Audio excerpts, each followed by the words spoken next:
Hello friends, मैं पीके sir आपका YouTube channel के इस प्लेटफॉर्म पर सभी का स्वागत है। जो एरर और करेक्शन की सीरीज चल रही है, आज हम लोग वर्ब का नॉन फिनिट वर्ब के बारे में पढ़ेंगे, जिसमें ये आपका इन्फिनिटिव है। इन्फिनिटिव, ठीक है। इन्फिनिटिव का पूरा एरर और करेक्शन एक ही वीडियो में आपको मिलेगा, इसलिए वीडियो को पॉज ना करें, पूरा देखें। एग्ज़ाम के लिए बहुत ही अच्छा है। चलिए बिना देरी किए हम लोग शुरू करते हैं, और वीडियो को लाइक शेयर जरूर करिएगा, सब्सक्राइब भी करिए, ठीक है। चलिए शुरू करते हैं। Error and correction in infinitive. Infinitive को नॉन फिनिट वर्ब बोलते हैं। इन्फिनिटिव क्या होता है? जब वर्ब हमारा फर्स्ट फॉर्म हो और उसके पहले हम टू ऐड कर दें, वही हमारा इन्फिनिटिव कहलाता है, जिसको हिंदी में हम ना, ने, नी का अर्थ निकालते हैं, या नानेनी का अर्थ निकलता है, ठीक है। और यह सब्जेक्ट का काम करता है, ठीक है। और यह क्या करता है?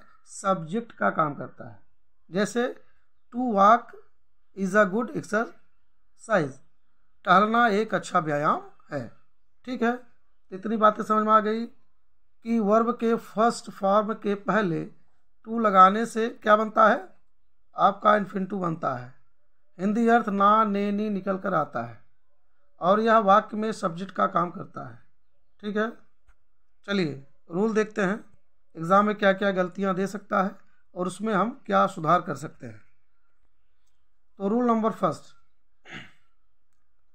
शैल, should, will, would, may, might, can, could, must, ये मॉडल ऑक्सिलरीज वर्ब हैं। ये मॉडल ऑक्सिलरीज वर्ब हैं। आदि के बाद टू का प्रयोग नहीं होता है। ये जितने भी मॉडल ऑक्सिलरीज वर्ब आपको दिख रहे हैं, इनके बाद इन्फिनिटिव टू का प्रयोग नहीं किया जाता है। जैसे ही may go, she should do it, we must obey our parents, they may go, ठीक है। ये इसका सही रूप है। एग्जाम में क्या करेगा? आपको इनके साथ टू लगाकर देगा। He may to go, she should to do it, we must obey to obey our parents, they may to go. इस प्रकार से देगा। तो आपको क्या करना है? एग्ज़ाम में इस टू को हटा देना है। क्यों? क्योंकि जितने भी मॉडल वर्ब्स यहाँ पर आपको दिख रहे हैं, इनके साथ जो भी वर्ब आएगा उनके पहले टू का प्रयोग नहीं किया जाता है, ठीक है। एग्जाम्पल आप देख रहे हैं, यहाँ से सारी बातें क्लियर हो रही होंगी, ठीक है। चलिए आगे देखते हैं। रूल नंबर सेकंड,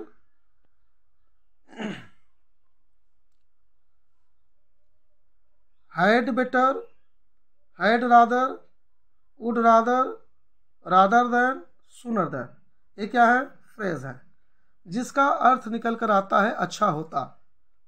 हिंदी में अच्छा होता, इस प्रकार का अर्थ निकल कर आता है। टू का प्रयोग नहीं होता है। ये जितने भी आपको ये फ्रेज दिख रहे हैं, had better, had rather, would rather, rather than, sooner than, इनके साथ टू का प्रयोग नहीं होता है, ठीक है। और एग्जाम में क्या करेगा? आपको टू लगा के देगा, आपको टू लगा के देगा, लेकिन आपको क्या करना है? इनको रिमूव कर देना है, ठीक है। जैसे देखें, ही हैड, यहाँ डी होना चाहिए, he had rather work than play, उसे खेलने के बजाय काम करना चाहिए ना, काम कर, अगर वह काम करे अच्छा होता। खेलने के बजाय अगर वह काम करे अच्छा होता। Mohan had better stay there, Mohan वहाँ रुके अच्छा होता, या मोहन को वहाँ रुकना अच्छा होता। I would rather die than beg, भीख मांगने की अपेक्षा मर जाना अच्छा होगा या होता। ठीक है, कहने का मतलब ये है, इस प्रकार का ये देता है तो ये सही है, लेकिन एग्जाम में क्या करेगा, he had rather to work than play, या Mohan had better to stay there, I would rather to die than beg. इस प्रकार का एग्जाम में देगा, लेकिन आपको समझना है, लिखना है, प्रैक्टिस कर लेना है, याद कर लेना है कि had better, had rather, would rather, rather than, sooner than, ये जो फ्रेज हैं इनके बाद इन्फिनिटिव टू का प्रयोग नहीं होता है, ये आपको समझना है। ठीक है, चलिए आगे चलते हैं, क्या है रूल देखते हैं, समझते हैं। दो शब्द हैं नीड और डेयर। नीड आवश्यकता होना, डेयर साहस करना। ये निगेटिव और इंट्रोगेटिव में जब होते हैं तो इनके बाद टू का प्रयोग नहीं किया जाता है। कहने का मतलब ये है, जब पॉजिटिव में रहेंगे या अफर्मेटिव में रहेंगे तो नीड के साथ और डेयर के साथ टू का प्रयोग होगा, लेकिन जब निगेटिव और इंट्रोगेटिव में आ जाएगा तो इन्फिनिटिव टू का प्रयोग नहीं होगा। बातें क्लियर हो रही हैं? नीड और डेयर के बाद इन्फिनिटिव टू का प्रयोग नहीं होगा। जैसे you need not to come here, आपको यहाँ आने की आवश्यकता नहीं है। He dare not oppose his father, अपने पिता का अपोज करने में उसके पास साहस नहीं है। डेयर यू से दिस, तुम्हें यह कहने की साहस कैसे हुई। ठीक है, तो इस प्रकार से जो है, इस प्रकार से आप देखेंगे कि अगर डेयर और नीड के बाद या डेयर और नीड इंट्रोगेटिव और निगेटिव सेंटेंस बना रहे हैं तो उनमें टू का प्रयोग या इन्फिनिटिव टू का प्रयोग नहीं होगा, और एग्जाम में आपको लगा के देगा। इसलिए आप प्रैक्टिस कर लें, दिमाग में बैठ जाए कि नीड और डेयर के बाद टू का प्रयोग नहीं होगा। ठीक है, थोड़ा गला बैठा हुआ है। चलिए नेक्स्ट देखते हैं, आगे रूल क्या है। यदि वाक्य में कई इन्फिनिटिव एंड से जुड़े हों तो पहले इन्फिनिटिव में टू लगता है, दूसरे इन्फिनिटिव में टू नहीं लगता है। ठीक है, दो या दो से अधिक जितने भी इन्फिनिटिव एंड से जुड़ते हैं तो जो पहला इन्फिनिटिव बनेगा या जो पहला वर्ब होगा उसमें इन्फिनिटिव टू लगेगा, बाकी जितने भी इन्फिनिटिव वाले वर्ब होंगे उनमें टू का प्रयोग नहीं होगा, लेकिन इन्फिनिटिव का अर्थ देंगे। ठीक है, एग्जाम्पल देख लें। He wants to read and write, तो यहाँ पर देखिए रीड भी आपका इन्फिनिटिव वर्ड है, राइट भी इन्फिनिटिव वर्ड है, ये दोनों एंड से जुड़े हैं, तो रीड के पहले आपका टू का प्रयोग हुआ है और राइट के पहले नहीं हुआ है। ठीक है, it is our duty to obey, respect and serve our parents. ठीक है, सर्व आवर पेरेंट्स, तो ये हमारी ड्यूटी होती है कि हम अपने माता पिता का क्या करें, रिस्पेक्ट करें, ओबे करें, सर्व करें। यहाँ पर देखिए ओबे के पहले टू लगा है, रिस्पेक्ट और सर्व के बाद नहीं लगा है। ठीक है, तो आपको समझना है कि दो या दो से अधिक जितने भी इन्फिनिटिव एंड से जुड़ेंगे तो क्या होगा, जो पहला इन्फिनिटिव होगा उसके मतलब पहले टू लगेगा, उनके साथ टू लगेगा, बाकी इन्फिनिटिव के साथ टू नहीं लगेगा। तो यहाँ पर देख लीजिए, यहाँ पहले के साथ लगा है, बाकी के साथ नहीं लगा है। ठीक है, एग्जाम में सबके साथ लगा के देगा, समझ लेना। एग्जाम में जितने भी इन्फिनिटिव होंगे ना सबके साथ लगा के देगा, लेकिन आपको समझना है, प्रैक्टिस करना है। क्लियर है, समझ में आ गया होगा। आगे चलते हैं, क्या है नेक्स्ट रूल है, नो के बाद अगर किसी सेंटेंस में नो के या नो डब्ल्यू नामक शब्द का प्रयोग किया जाता है। ठीक है,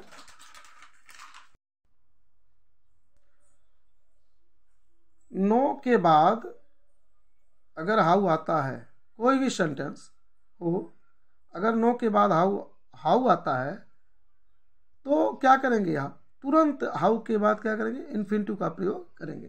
ठीक है, know plus how plus to का फॉर्मेशन का प्रयोग आप करेंगे। ठीक है, जैसे एग्जांपल देखें, I don't know how to swim, he does not know how to read the book, she does not know how to speak English. तो यहाँ पर देखें हाउ के तुरंत बाद क्या है भैया, आपका टू है, हाउ के बाद इधर भी टू है, इधर भी टू है, ठीक है। तो कहने का मतलब ये है know plus how plus to का प्रयोग किया जाता है। आपको एग्जाम में क्या करेगा, हाउ के तुरंत बाद टू का प्रयोग नहीं करेगा, ठीक है, वो टू का प्रयोग नहीं करेगा और आपको एग्जाम में करना है, ठीक है, तभी आपका सही होगा, नहीं तो सही नहीं होगा। चलिए आगे देखते हैं क्या है।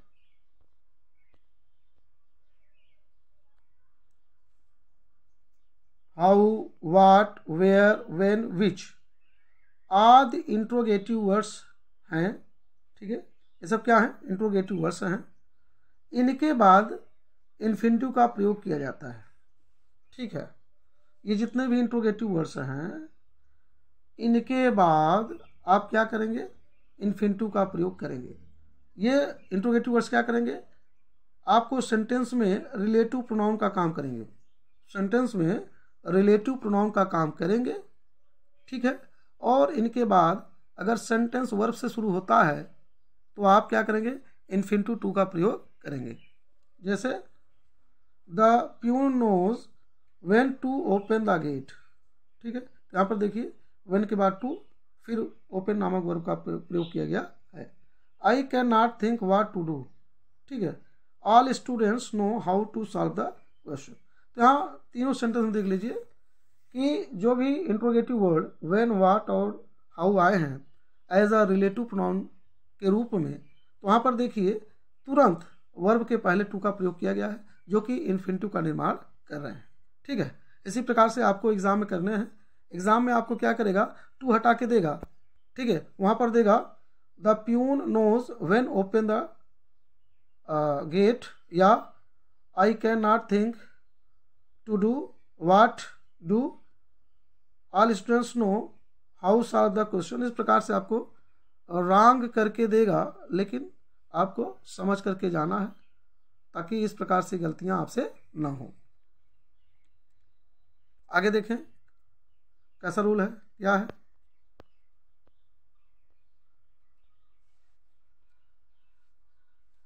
Allow, advice, encourage, invite, order, permit, request, tell, urge आदि क्रियाओं के बाद ऑब्जेक्ट फिर इन्फिनिटिव का प्रयोग होता है।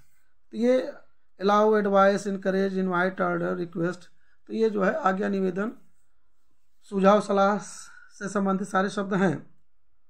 तो ये जितने भी शब्द आपको दिख रहे हैं इनके तुरंत बाद ऑब्जेक्ट आएगा, मतलब यह जो वर्ब है अपने तुरंत बाद ऑब्जेक्ट लेगा, ठीक है, और इसके बाद जो है इन्फिनिटिव का प्रयोग होगा। फिर से सुन लें, जितने भी वर्ब दिखाई दे रहे हैं इनके तुरंत बाद ऑब्जेक्ट होगा, ऑब्जेक्ट के बाद इन्फिनिटिव होगा, ठीक है।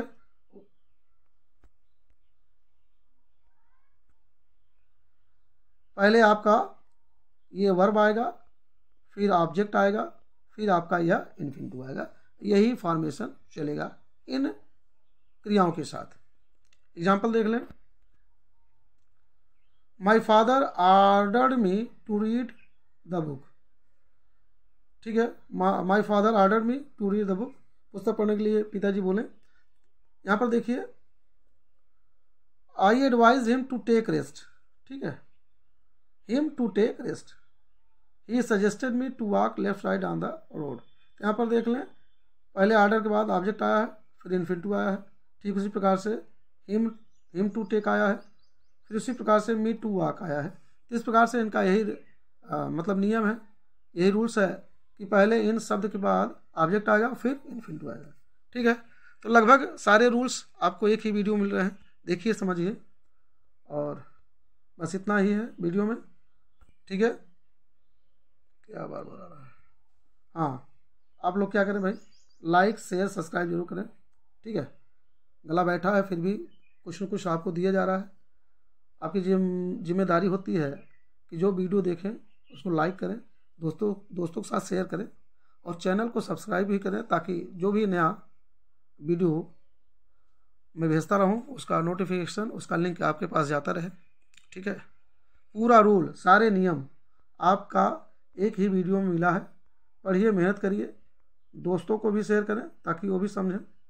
ठीक है, बाकी आप सभी लोग समझदार हैं, छोटे चैनल वालों को भी सपोर्ट करना चाहिए, आगे बढ़ाना चाहिए। बाकी वीडियो देखने के लिए धन्यवाद। जय हिंद, जय भारत।